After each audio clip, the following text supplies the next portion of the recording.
Bismillahirrahmanirrahim. Assalamualaikum warahmatullahi wabarakatuh. Apa kabar anak-anak? Semoga kita dan keluarga selalu dilindungi Allah Subhanahu wa taala dan selalu dilimpahi kesehatan. Sebelumnya kalian telah mempelajari bagaimana konsep-konsep dari bimbingan klinik. Maka hari ini Ibu akan menjelaskan tentang metode bimbingan klinik.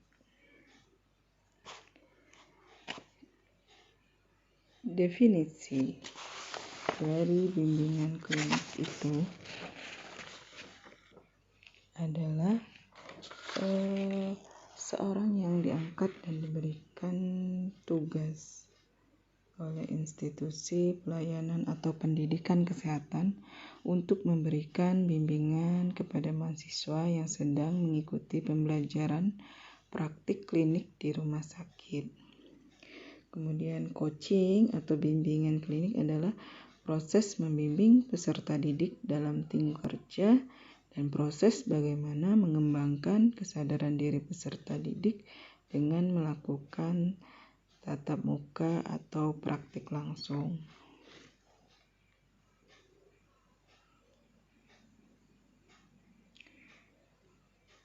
Metode pembelajaran klinik ada beberapa jenis. Yang pertama itu eksperiensial, yaitu memberikan pengalaman langsung dari kejadian baik praktik klinik yang melibatkan interaksi dengan klien nyata maupun dengan orang lain di lapangan. Yang kedua adalah bedside teaching. Bedside teaching ini adalah metode pengajaran peserta didik yang dilakukan di samping tempat tidur klien, dalam artian langsung berhadapan dengan pasien. Jadi di sini seorang bidan diberikan kesempatan untuk mempelajari kondisi klien dan asuhan kebidanan yang dibutuhkan klien. Kemudian pemecahan masalah. Pemecahan masalah ini adalah membantu peserta didik dalam menganalisa situasi klinis yang bertujuan menjelaskan masalah yang akan diselesaikan, sehingga dapat membuat keputusan dalam mengambil tindakan. Jadi misalnya seorang mahasiswa melayani pasien seperti kalian di rumah sakit atau di bangsal, tempat kalian praktek atau di bidan. Setelah kalian menganalisa, kemudian kan kalian mengambil menetapkan diagnosa. Nah, dalam menetapkan diagnosa itu kan tujuan untuk memberikan penata laksanaannya nanti. Nah, hal ini dituntut untuk kita berani mengambil keputusan dalam mengambil tindakan. Itu seperti itu contohnya. Kemudian konferensi. Ini adalah seperti diskusi kelompok. Jadi peserta didik dapat berbicara saat proses pemecahan masalah, diskusi tentang masalah dan menerima umpan balik baik dari rekan sejawat ataupun dari CI. Jadi teman atau rekan sejawat bisa menilai kinerja kita, kemudian kita bisa melakukan diskusi tentang suatu hal, masalah keprihatinan, misalnya ada isu-isu terkini yang terkait dengan praktik klinik kita. Kemudian observasi. Observasi ini melakukan pengamatan terhadap pengalaman aktual di lapangan atau terhadap peragaan yang diperlukan. Misalnya ada suatu kasus seorang pasien kita amati, kemudian dilakukan peragaannya diperlukan untuk belajar melalui modeling, misalnya dengan pantom atau menggunakan alat-alat yang biasanya akan digunakan dengan kasus tersebut. Meliputi observasi lingkungan klinik, kunjungan lapangan, atau visite ronde pelayanan kebidanan di bangsal. Kemudian metode pembelajaran klinik berikutnya self-directed.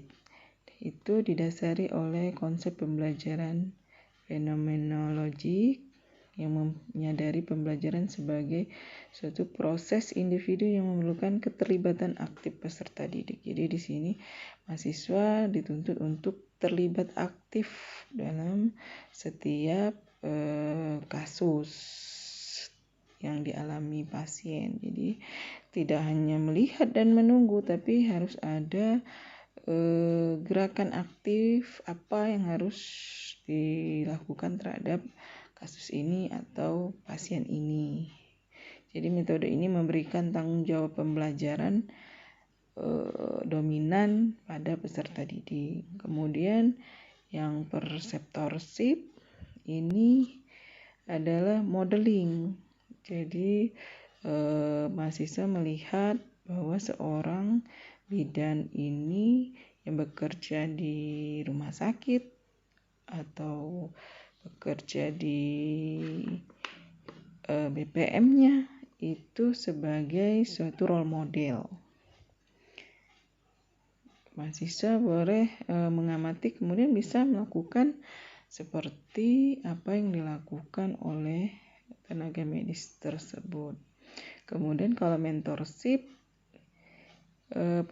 proses pembelajaran di mana mentor, misalnya di dalam hal ini bidan, mampu membuat menti. Menti itu kalian mahasiswa peserta mentorship yang tadinya tergantung sekarang menjadi mandiri melalui kegiatan belajar. Jadi mentorship ini lebih detail lagi dibanding perseptorship, karena mentorship ini benar-benar mengikuti keseharian yang dilakukan seorang bidan.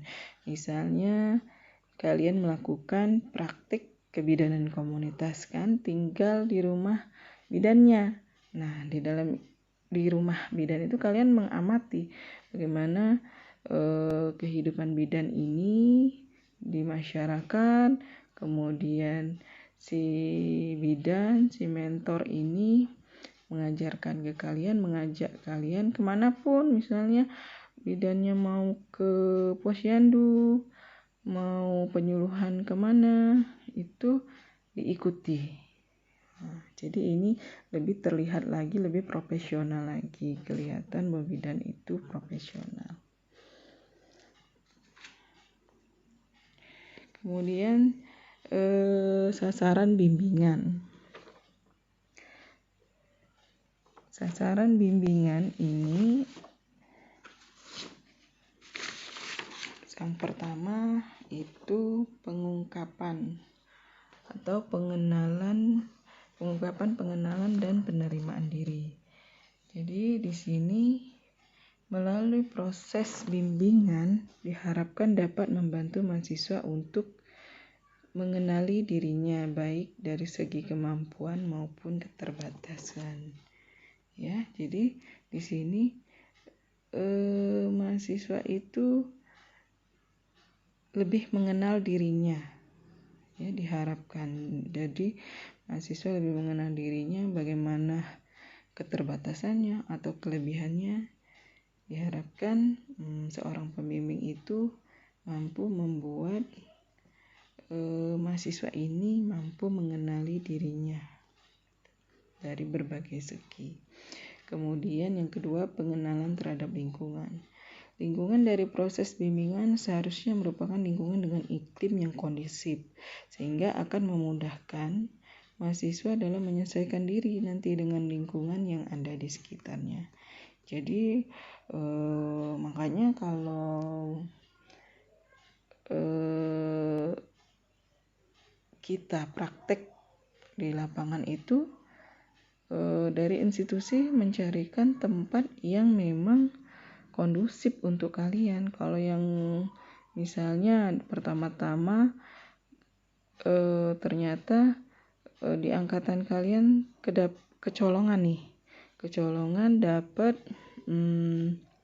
tempat praktek yang tidak kondusif.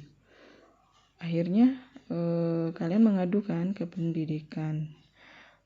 Kalau memang parah sekali, akan ditarik dan akan diganti ke tempat yang kondusif sehingga kalian lebih nyaman dalam melakukan praktik. Kemudian dalam yang ketiga, pengambilan keputusan. Proses bimbingan pada intinya membantu mahasiswa menentukan pilihan dan agar mahasiswa bertanggung jawab terhadap konsekuensi yang dipilihnya.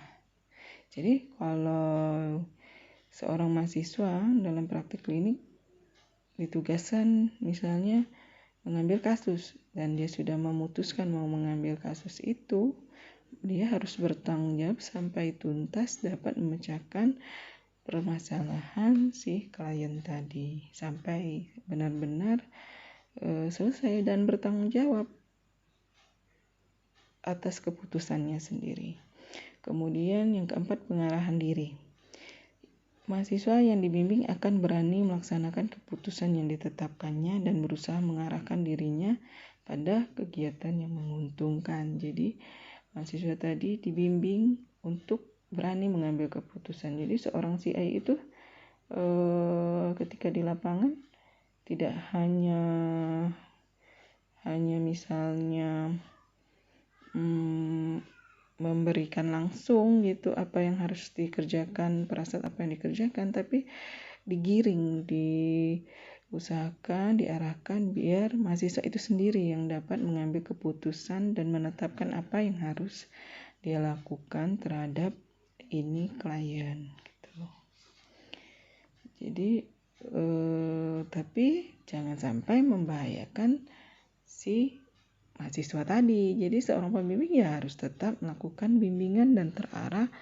Jadi antara mahasiswa yang melakukan dan klien tetap aman tanpa tidak ada satupun yang dirugikan. Kemudian yang kelima, perwujudan diri. Jadi hal ini merupakan kemampuan merealisasikan diri, mewujudkan diri yang merupakan tujuan akhir dari usaha bimbingan. Jadi seorang mahasiswa mampu mengembangkan kemampuannya sesuai dengan minat dan bakatnya.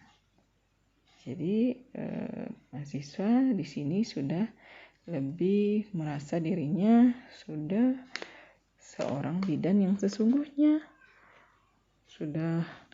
Sudah merasa yang mana nih yang lebih mahir di bidang apa. Misalnya saya lebih suka di pertolongan persalinan, lebih mahir di situ. Berarti yang kekurangannya nanti akan dipelajari lagi bersama dosen atau pembimbing institusi. Selanjutnya adalah prinsip-prinsip bimbingan. Yang pertama itu adalah berbasis kompetensi. Jadi seorang pembimbing itu harus memberikan bimbingan sesuai dengan kompetensi yang diharapkan. Biasanya kalau kita ini kan target ya, biasanya menggunakan target.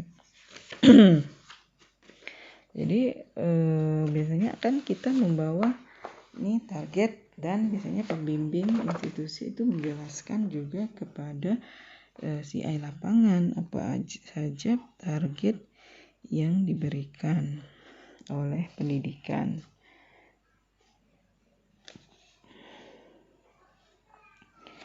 Jadi yang menurut Miller itu bahwa ada 4 tingkat kompetensi yang harus dicapai oleh mahasiswa.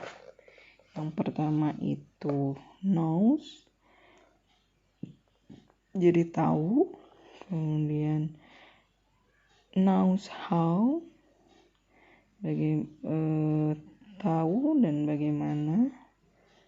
Kemudian show how, jadi bisa menunjukkan bagaimana caranya pemecahan masalah. Kemudian does, dapat melakukan, ya. Jadi sehingga dapat dikatakan seorang bidan itu profesional.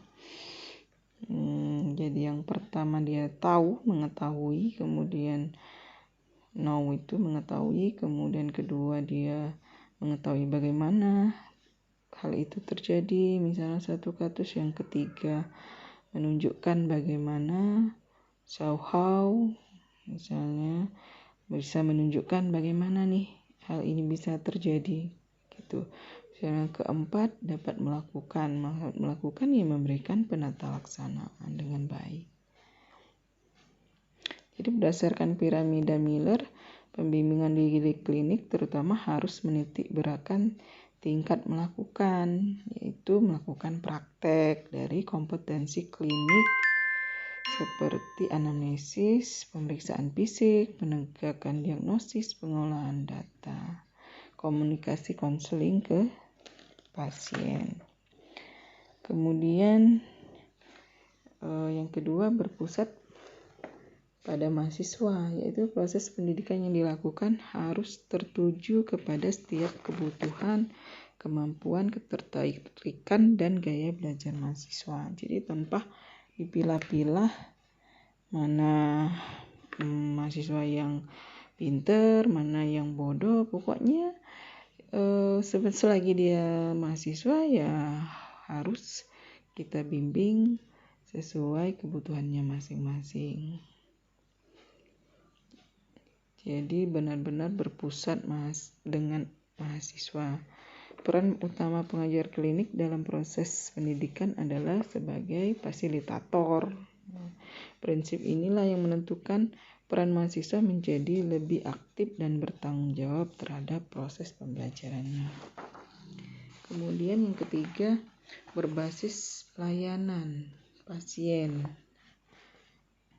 service patient base. Jadi proses pendidikan klinik tidak dapat dilepaskan dari proses pelayanan terhadap pasien karena proses pendidikan dilaksanakan langsung di tempat pelayanan pasien. Jadi kita kan langsung ketemu pasien kan di rumah sakit, sehingga